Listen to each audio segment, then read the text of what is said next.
Hello' everyone, আজি হৈছে মহাশিৱৰাত্ৰি আৰু মিষ্টাৰ আৰু মই ওলালোঁ শিৱসাগৰলৈ বুলি। যিহেতু শিৱৰাত্ৰি বুলি ক'লে শিৱসাগৰ নামটো মনলৈ আহে নহয়নে? আৰু শিৱসাগৰতে আটাইতকৈ ডাঙৰ শিৱৰাত্ৰি হয়, সেইবাবে মই ভিডিঅ'ৰ জৰিয়তে অলপ দেখুৱালোঁ।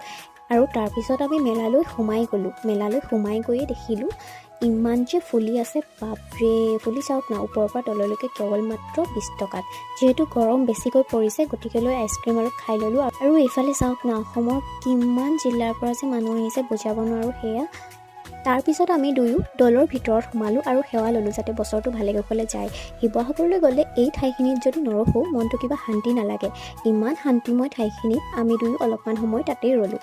শিৱৰাত্ৰি বুলি ক'লে ভাঙৰ লাড়ু মেইন নহয়নে? কিন্তু মোৰ পিছে ভয় লাগে, সেইবাবে খোৱা নহ'ল। আপোনালোকে খালেনে? কমেণ্ট বক্সত জনাবলৈ নাপাহৰিব।